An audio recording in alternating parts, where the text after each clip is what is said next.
think we can go ahead and get started. Thank you everyone for joining us today for a tech coach. My name's Haley Hadaball. I'm the Events and Programs Manager here at the NTC.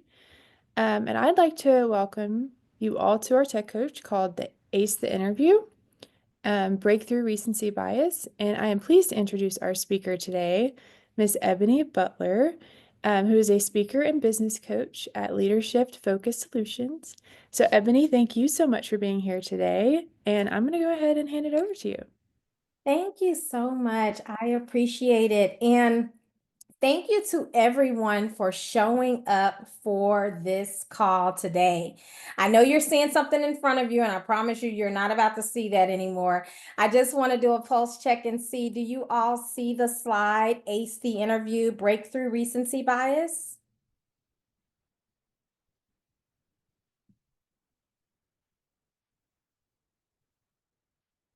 Okay, perfect. All righty. Well, ladies and gentlemen, again, my name is Ebony Butler. I have been in the space of public speaking, teaching, and transferring knowledge for over 2 decades. And I always feel so much of a level of excitement when it comes to helping people understand the importance and ways that they can really leave a memorable impression on the interviewer. So let me just pause and tell you this. I've never been a recruiter. And so this conversation today is not coming from the perspective of like your pre-screen with a recruiter. I've always been a hiring manager. And so I've had a wonderful opportunity to hire many people into role. And ladies and gentlemen, this conversation is around game-changing techniques that will take your interview to the next level. Now, there's something that a lot of us will not share with you when we are hiring, and there is this big thing called recency bias. Before we even get into that, though, let's just learn a little bit more about what we're going to discuss over the next 58 minutes or so. So, the learning objective is to learn some game-changing techniques to confidently navigate interviews. Really being able to overcome this thing called recency bias. And we'll talk a little more about what recency bias is. I want to also share with you that I will be providing you with 3 great resources you'll be able to refer to. And I also would encourage you to have your phones out just in case you want to take some screenshots and or your notes so you can take some notes. The goal is for you to walk away with some techniques that will differentiate you from everyone else that's applying and interviewing for the same role. I'm also going to ask you to stay with me because there will be times that I'll ask you to put something in the chat. And so get your fingers ready. So let's go. What is recency bias? Ladies and gentlemen, this is a bias where recent information is weighed more heavily than earlier data, often leading to skewed or unfair evaluations, especially during interviewing. Now, let me pause and say this. We're all biased about a certain thing to a certain degree. This bias is unintentional. And I think that as a hiring manager for at least over 15 years, I want to just let you know that I have recognized that there are certain biases, particularly this one, that me as a hiring manager, I sometimes fall into, and it's unintentional. And when I became aware of it, it helped me to see things differently. And that's why I want to talk to you all about it. And so, how does it show up for you? Interviewers may favor the latest candidate regardless of their performance.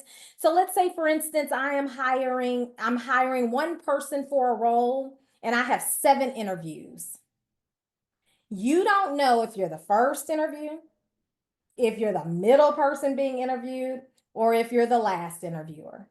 And so, what are the unique things you have to do in order to differentiate yourself regardless of where you fall in the lineup? A strong finish can overshadow earlier comments that were made.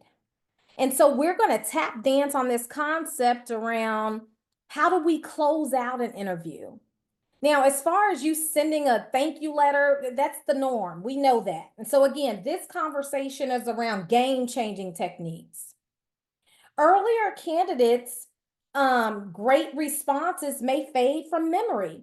And so, if you're the second person I'm interviewing and I have 5 more to go, what are some things that you need to do in order for me to remember you?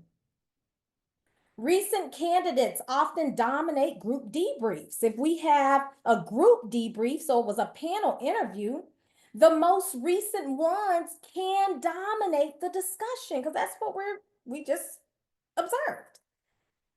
What are you going to do if you were the 4th out of the 7th person? And then recency bias can distort decisions, overlooking earlier candidates' fits and their skill set. And so, with all of this being said, you got to do something. And we got to do something different. And that's what we're going to chat about today. So, some other things. It's important to show your confidence in your personality. We'll talk about what that looks like. We want to use the interviewer's name. We want to use attention grabbing words to perk their ear. We want to, oh, this is key. We want to tie your strengths and your personal experiences to the passion for the role. We're going to spend some time there. That's a game changer. We're going to tie your responses using STAR. Ladies and gentlemen, I'm sure you're starred out. You've heard about STAR, I'm sure often. So that's like a basic. However, the one above it is the game changer. We'll talk about it. You want to ask thoughtful questions, which is a game changer. And also you want to close with impact. So remember, this course is once you're past the pre-screen, you're past the recruiter. And I do want to offer this up to you just in case maybe you have your pre-screen with the recruiter next week. So let me just share a couple of reminders of information you do want to get from the recruiter to prepare you for the next level of discussion. The first thing is you want to understand the interview process. It could sound something like, can you talk to me about the process? Who else might I meet throughout this experience? You're wondering, well, why? It's not just for you to go look them up on LinkedIn. It's also for you to understand what'll perk their ear. I want us to put a pin in that perk their ear because I'll come right back to that and put a bow on it.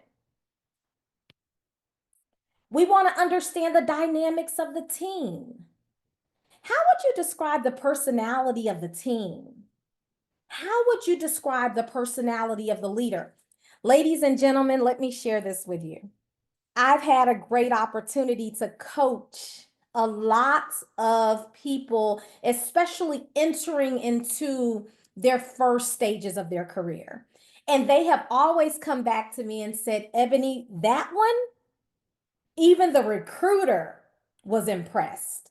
When you ask, can you tell me a little bit more about the dynamics of the team? Can you talk to me about the personality of the leader? It's a game changer. So these are things that will set you apart from people just asking about the role. See, that's what people normally do. They just ask about the role. And then the last one, of course, you're going to send your thank you note, 24 to 48 hours. Expressing gratitude for them taking the time to even chat with you. Reinforcing why you're excited for the role. And any personal information you want to do to provide that personal touch is important. Let me pause for a moment. Get your fingers ready. What questions might you have thus far? Because after this, we're going into now it's time to meet with the hiring manager. So we're going to dive deep into some things. Let me see what questions you have.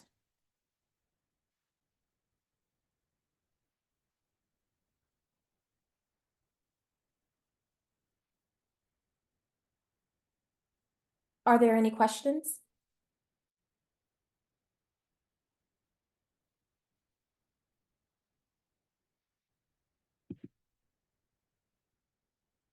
All righty. Well, we'll go ahead and keep moving. It's time to meet the manager. There are a couple of things that I want to share with you about meeting the manager. First, in the chat, would you please put what are some things you believe the manager really cares about when they're meeting with you? So if you'll put in the chat, what do you think the manager really cares about when meeting with you? What are they hoping they find out, they accomplish when they meet with you?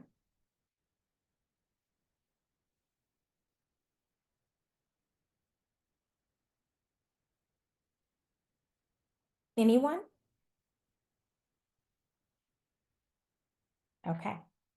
Okay, thank you so much. Okay, skills. I like it. Who's next? Anyone else? What else? All righty. Yeah, whether you're coachable, thank you for that, Chelsea. Thank you. Anyone else? All right. Okay, so let's go ahead and talk about it.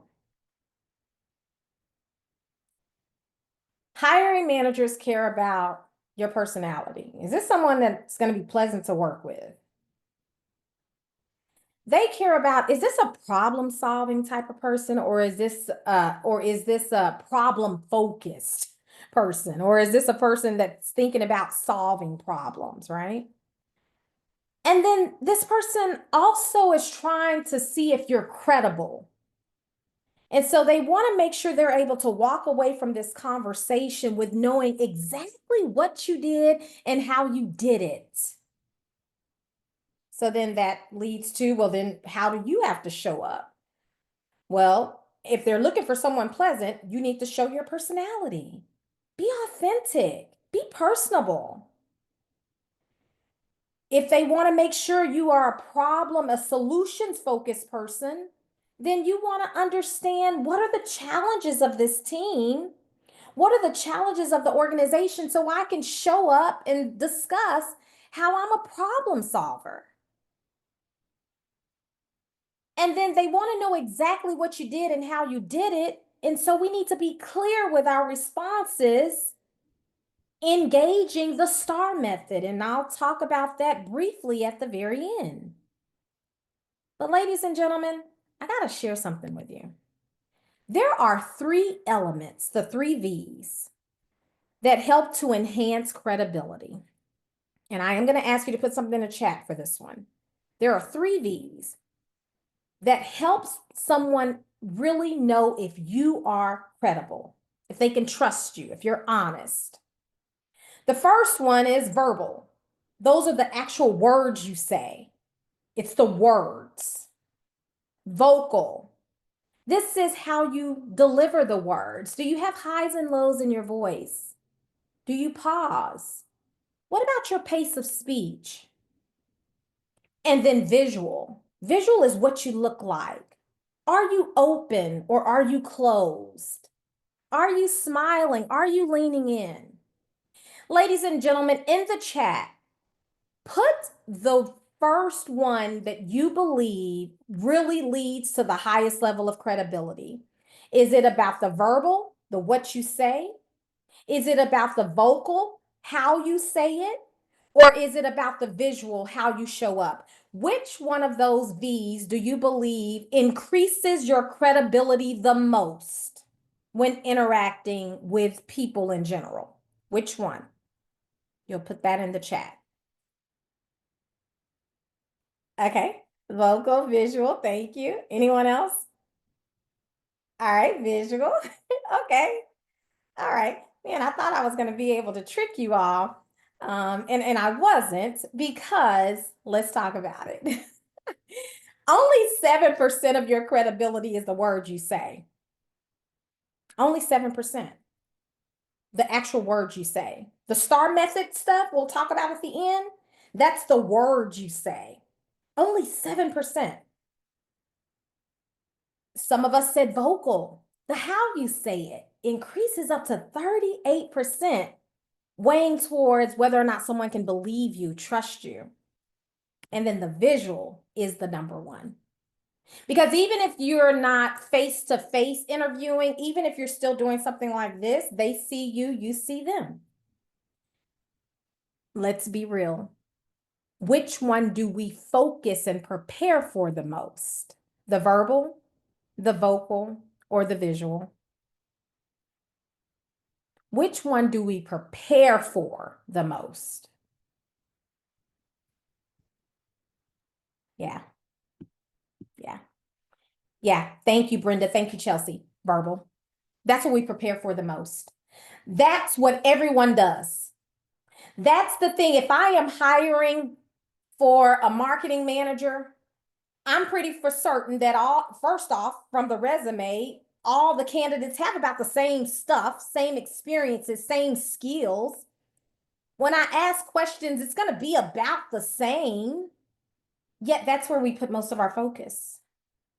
And so the goal of this conversation is, how do we lean more into vocal and visual?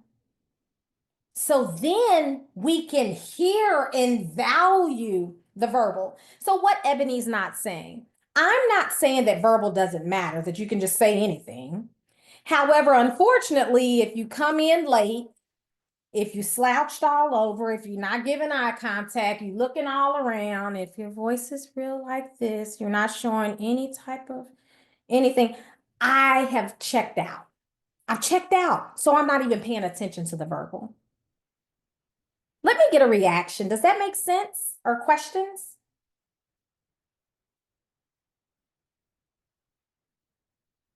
All righty. And so, well, how do we do these things? Display your personality. Get in the zone. What does that mean?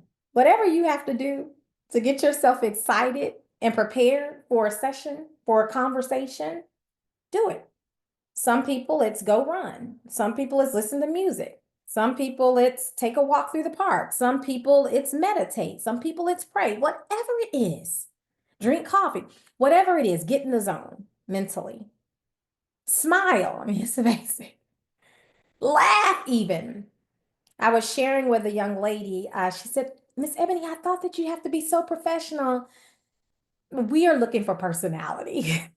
We're looking for personality. So it's okay. Have fun. Be you, be authentic. And I'm going to talk about how you can make sure you're authentic in your responses shortly. Use your pleasantries, please and thank yous. Use your hands. You all see I'm using my hands. All of this is visual stuff. Ask for permission. I'm going to make that very clear in about 5 minutes. So just put a pin. Ask for permission. We're going to come back to that because that is a game changer.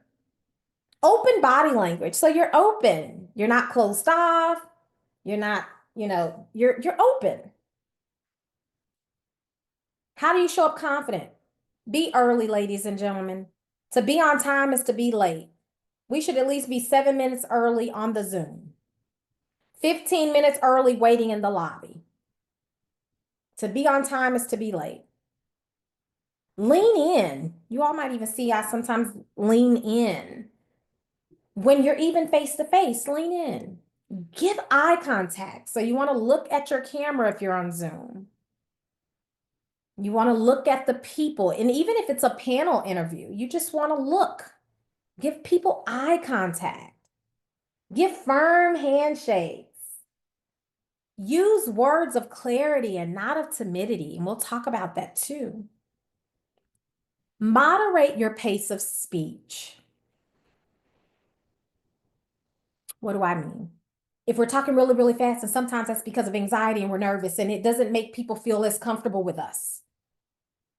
Be okay to use different variances in your tone and your voice. Invite a little bit of silence. Express yourself, but be okay with the pace of speech, a moderate pace of speech. Use partnership language, us, we, and use positive words, and we'll talk about that more in a moment. questions before we move on to the first element of how do you perk their ear? What are you talking about, Ebony? Right. What I would like for you to do in the chat, I would like for you to think about either your last interview or an upcoming interview. And I want you to just put in the chat one role of the role of the person you're interviewing with. So you don't have to put their name, just put in the chat the role. Maybe they are the marketing manager, maybe they are the HR director. Just put their role. That's all I want you to do is put their role. It could be a recent interview or one that's upcoming.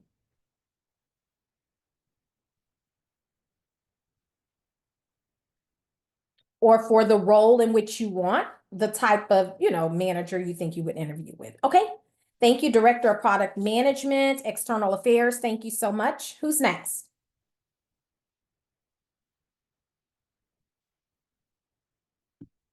Okay. All righty. So the goal is to perk their ear. This recipe document, it'll be sent to you. Haley will make sure you all receive it. But perking their ear is so important. What do I mean? The interviewer or interviewers, let's reference them by name. John, you mentioned. Thank you so much, Sarah. Tim, I appreciate that. Use their name. When you use their name, it is a very like great way actually of building rapport and being very intentional with your words, very intentional with what you're saying. And so use their name. Also, if for some reason they tapped out for just a second, when you say, Ebony, then Ebony's going to perk up. And so I highly encourage you to use names. You can recall statements they made. So if you're talking with John, more than likely, you're not going to say John all the time. Yet find unique ways to say his name. John, you mentioned earlier. And then the recipes piece. So people within organizations care about 2 to 3 key things, 2 to 3 key drivers. And when you know the person you're meeting with, and that's why when I said this is a question you should ask the recruiter, who are you meeting with next? When you know their role, it's easier for you to understand what factors will perk their ear. And that's where the recipe model comes from. And so if I was interviewing with an HR vice president, then I would look at the connection recipe list and I would think, as an HR director or as an HR vice president, what are maybe 3 factors from the recipes that they would really care about? And so I'll tell you, because I've pretty much always worked in the HR space. It would be image, so under the eye. It would also be C, the customer satisfaction would be another one. Also, another one that would probably come up is E, environmental impact. And so, what am I not saying? I'm not saying they don't care about everything, yet there might be 3 of these that they really care about. Why am I telling you this? I'm sharing this with you because when you know who you're interviewing with, you've already asked about their personality, which is the game changer with the recruiter. So you can kind of prepare how you're going to connect with them. And if you know that if they're in marketing and they really care about branding, you know to say those words. You know which words from the recipe list you want to weave into your conversation throughout. And so, what I would like for you to do when you think about the last person you interviewed with in their role or an upcoming interview, just from the recipes list, if you can see it, because I know it's small, what one word from the recipe list would you say you want to make sure you mention because it's going to be important to that person? I'll give you a moment to chat that.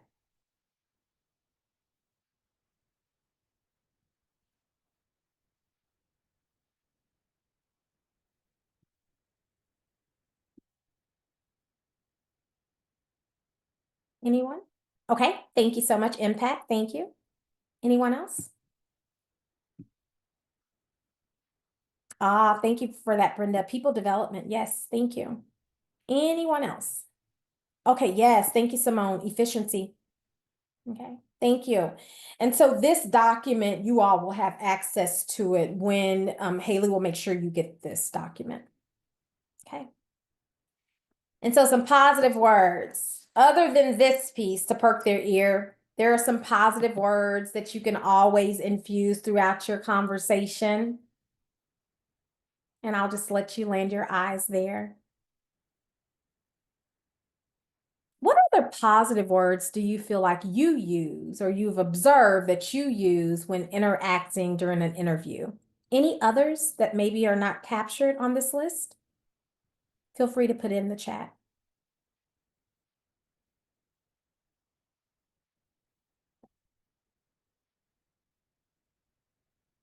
Okay. Which one from this list will you incorporate the next time you are interviewing? Let me just see which one or two from this list will you incorporate the next time you interview?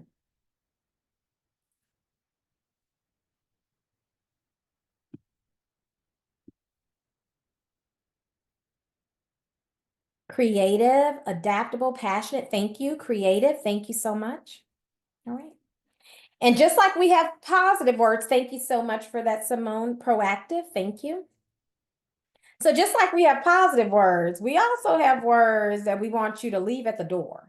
And we're going to leave words of doubt at the door. When I say words of doubts, put in the chat, what are some of those words of doubt that you've even heard people say that you're like, that doesn't come across as confident? I want to see what you all have. What are some words of doubt? Not saying you've used them. What are some words of doubt? Oh, thank you, Chelsea. Maybe, I think, I'm not sure, but I agree. Any others?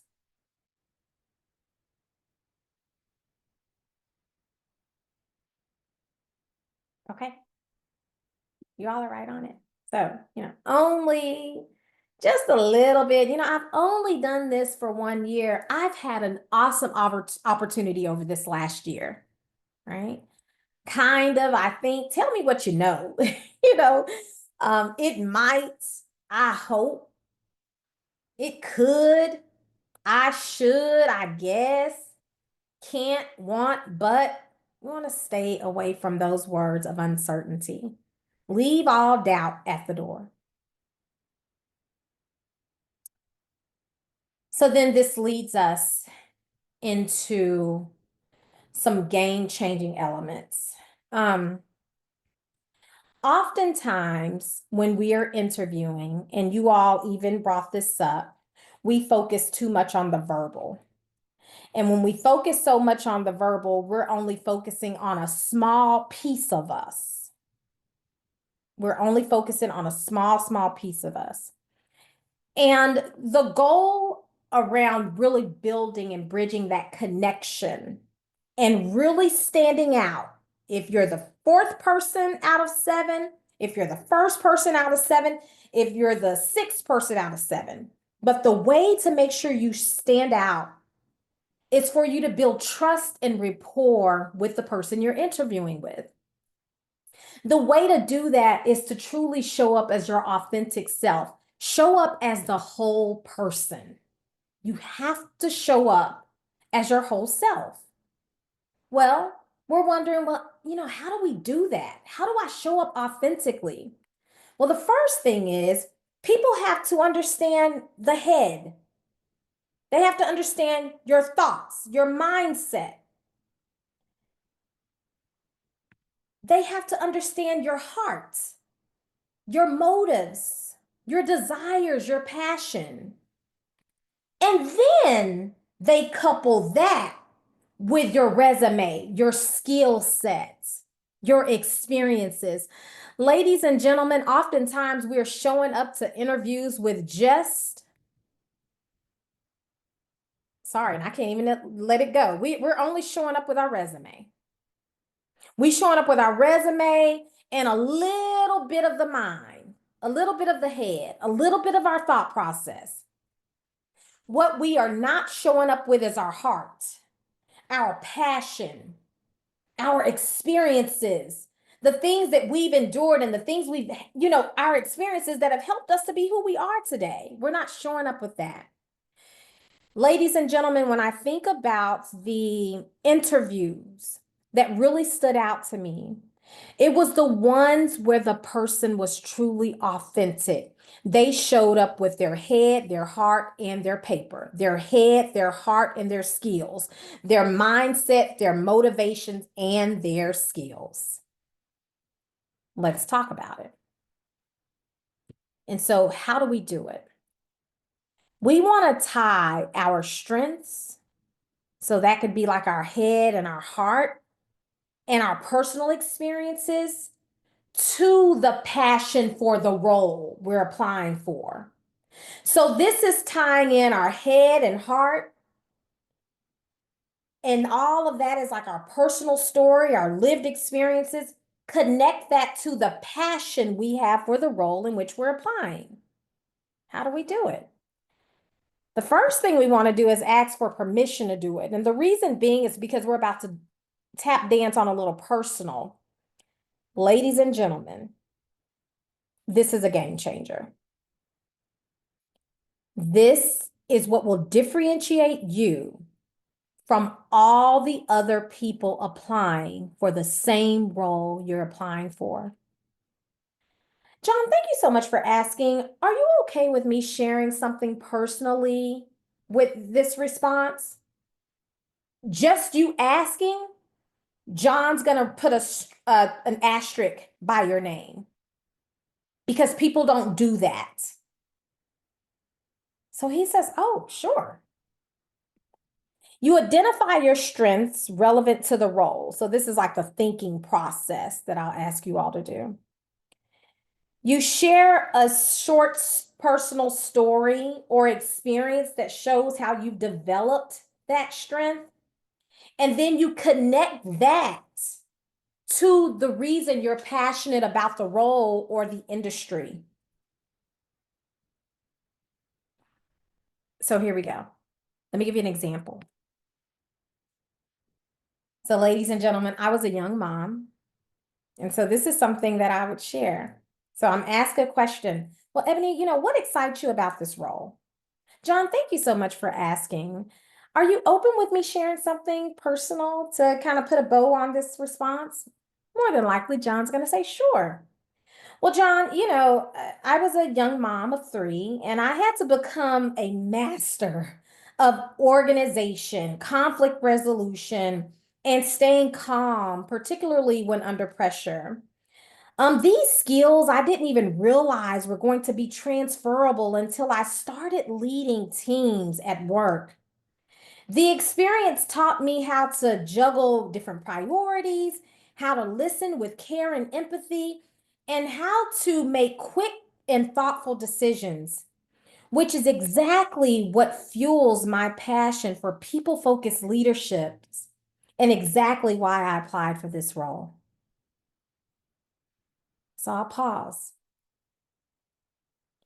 And I'll ask you, when you think about the next role you're applying for or the role you're applying for now, I want you to think about what's one unique skill you want to make sure that you emphasize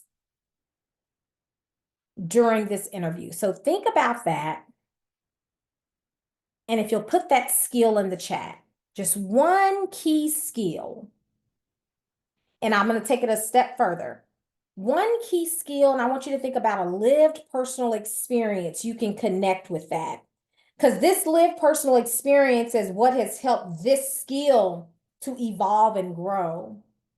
So the only thing I want you to put in the chat is, what is that skill? You don't have to put the personal experience. That's something I want you to think about. Because ladies and gentlemen, when you can connect this skill, this is what I know you all need, and this lived experience that has shaped it, it's a game changer.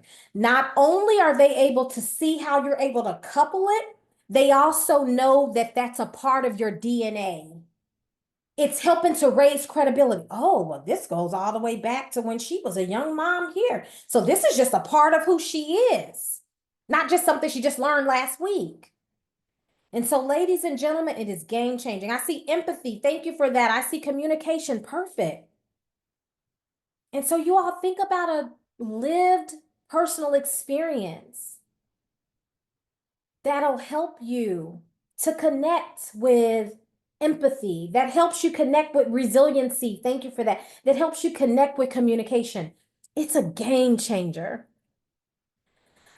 I know it's going to work so well to where I can't wait to hear about the successes of it. So, here's your kind of homework: the role you're applying for. Who are you meeting with? What do they care about? Look at the recipes list and you'll get that. And you'll determine what 3 elements, factors you want to hit on. Now I want you to think about the role you're applying for. I want you to think about 3 unique skills that you have. And also think about that personal lived experience that has helped that skill to grow. And you'll make those connections when you're talking with people on these interviews.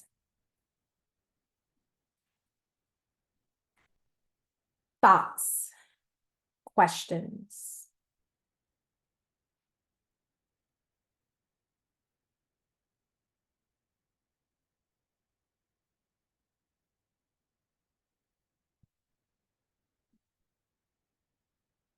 And so with that, make sure we're also highlighting our achievements and our contributions.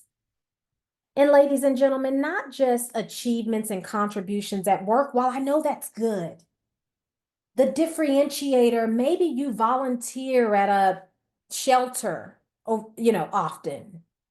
I want you to think beyond the 4 walls of the organization, kind of get a little bit into the personal and how those achievements have come to life personally. Because when we see that, wow, okay, so she had this type of, or he or she had this type of achievement in this setting, at this setting, at this setting, it's who you are. It's who you are. And you're starting to create that golden thread where people will remember you. If you were the 3rd out of 7, and it probably wouldn't even be a 7th, if you're the 3rd and you do this stuff, it'll probably be closed off right there. But you just want to make sure you paint a clear picture of who you are and your authentic self. Let people see your whole self, your mind, your heart, and your skills.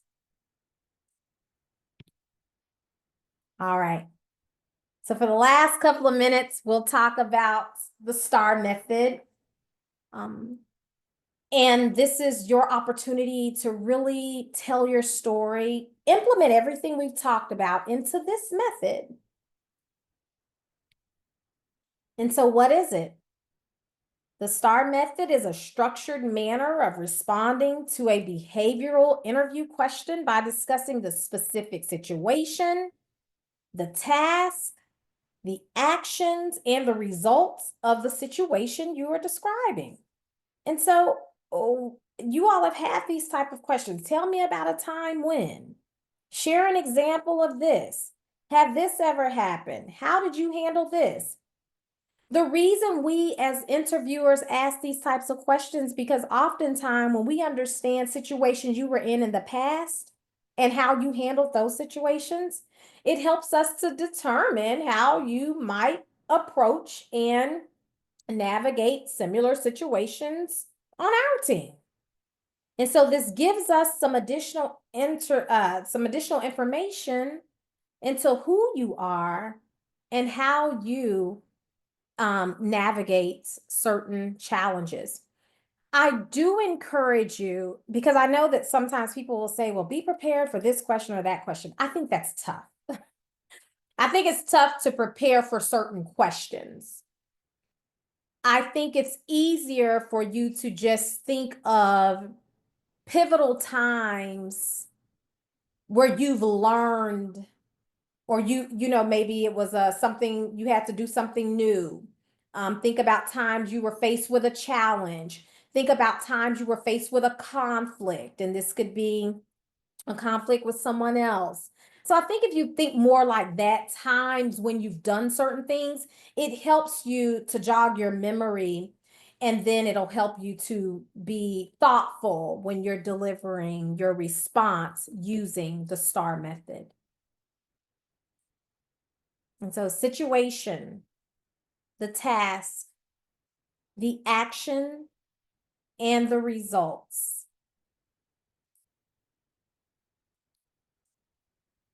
Here's an example. Question, tell me about a time when you faced a challenging problem at work. The situation. I was working as a retail assistant manager during the busiest holiday season when one of our major shipments was delayed. So that's very clear. It's what happened, when it happened. So it's kind of like answering that who, what, why type questions.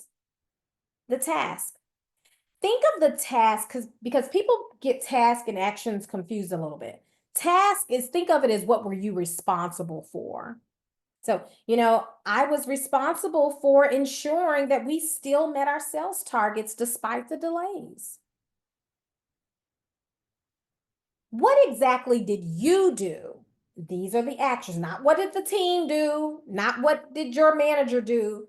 This is what did you do? I coordinated with other store locations to redistribute stock, increased our online presence and promotions, and organized a local supplier to provide alternative products. And then what was the result?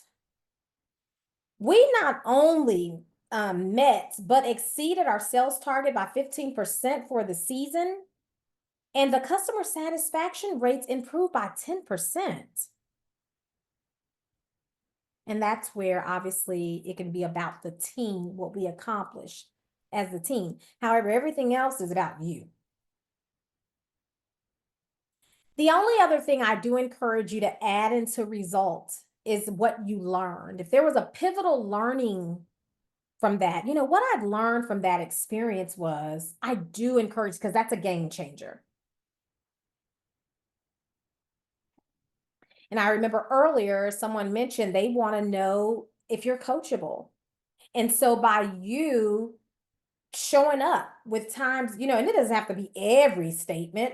However, more than not, and what I learned from this, or what this challenged me to do differently, you want to add that in after you provide the tangible results. Here are some response considerations, and I will actually send this as well. So I will send this slide, and feel free to take a picture of it. And I'll also send this slide because this is really good because it helps you to almost like analyze how well you did with your response. So these are interview response considerations. So with the situation, did you clearly state what you were facing, providing like what, where type of details? Did you specifically and plainly spell it out? Did you clearly state what you were responsible for? Not the actual actions yet, but what you were responsible for. And that's like task.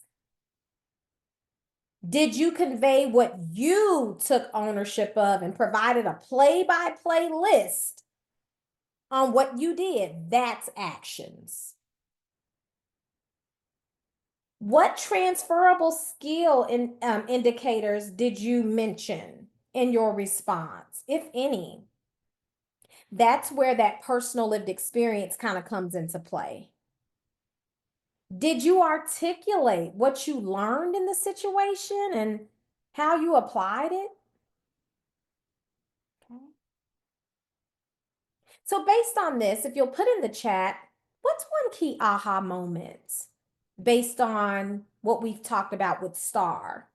What's one key aha moment? Something that you're like, you know what? That was a great takeaway. I want to make sure I incorporate that next time. So I'll give you a moment to put that in the chat.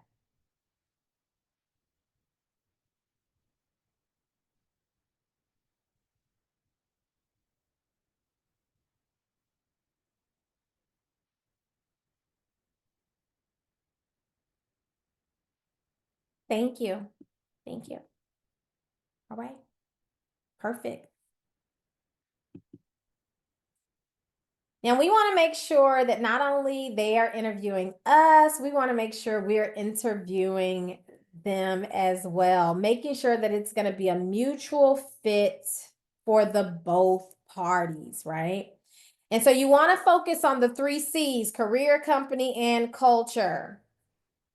What types of questions do you ask today? You'll put a question in the chat when they say, well, what questions do you have for us? Just go ahead and tell me, put in the chat. What's a question you asked today? And I'm sure it's a great question. What questions might you ask today?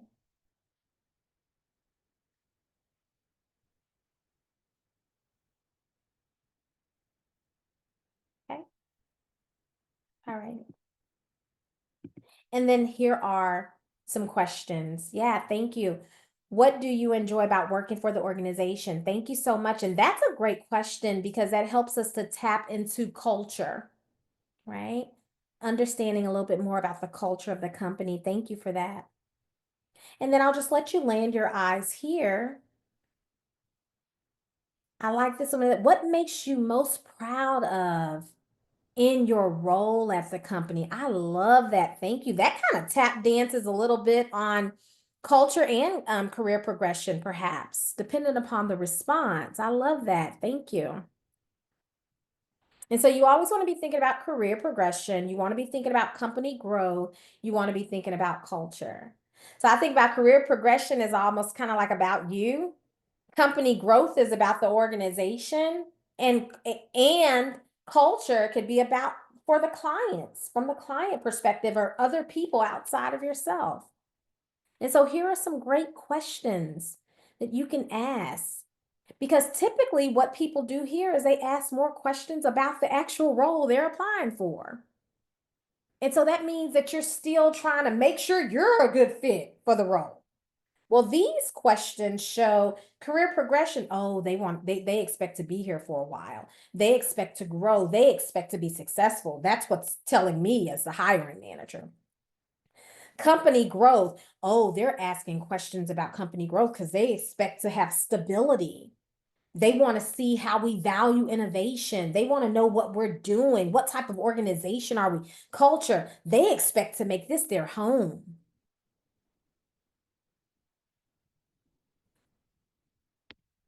And then what do we do with the final 30 to maybe 45 seconds of the conversation? We want to close out with confidence.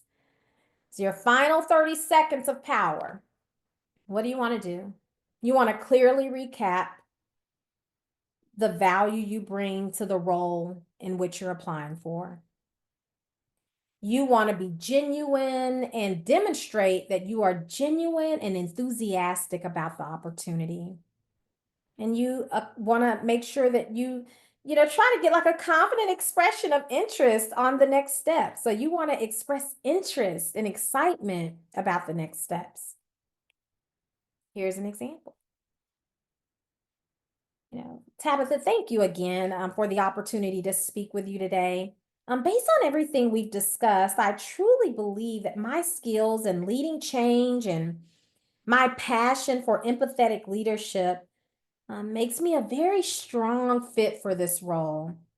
I'm genuinely excited about the chance to contribute and grow with your team, and I'd love to be considered for next steps.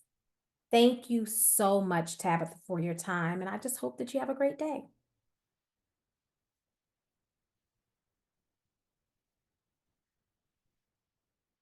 What questions do you have?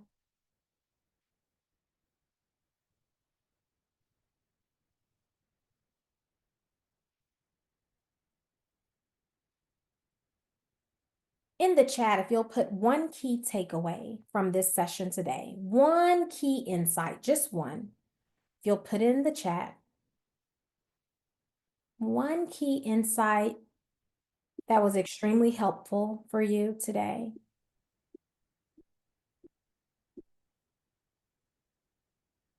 Yeah, thank you for that.